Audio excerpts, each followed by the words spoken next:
तीसरा महायुद्ध यदि होगा तो वो पानी को लेके होगा।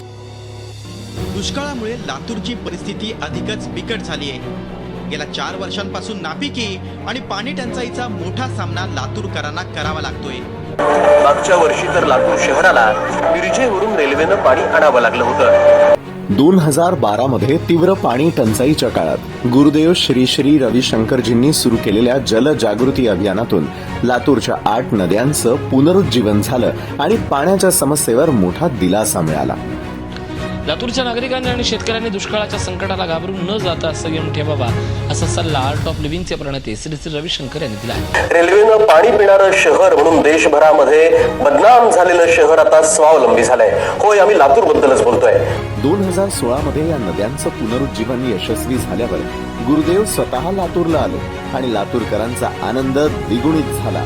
त्यावेळी त्यांनी दुष्काळग्रस्तांशी संवाद साधला आणि दुष्काळग्रस्तांना समजूतचा सल्ला दिला। पर्यावरण का कदर नहीं कर रहे थे, इसीलिए इस तरह का अकाल पड़ रहा है। पानी का देखिए, पानी की कमी नहीं है, पानी वर्षा होती है, मगर उसको हमने ठीक से उपयोग करना चाहिए। इसलिए एक अवेयरनेस भी कैंपेन मैंने सबको जागृति, इसके जल जागृति अभियान शुरू किया गया। पाणीच नव्हतं समजा की आता काय पाणी येण्यामुळे पाणी हिरलं वाढले, आता पाण्याचा प्रश्न मिटतोय।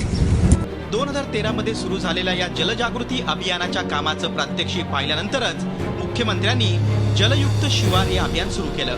इथल्या शेतकऱ्यांपर्यंत पाणी पोहोचवलं, त्याच्या डोळ्यातलं पाणी पुसलं आणि त्याच्या शेतीला पाणी मिळवून दिलं। 1 लाख गावं देशभरामध्ये हा जलतारा प्रकल्प राबवण्याचा गुरुदेवजींचा संकल्प आहे। महाराष्ट्र में इतना बढ़िया काम हुआ, 14 नदियों को पुनरुज्जीवित करना।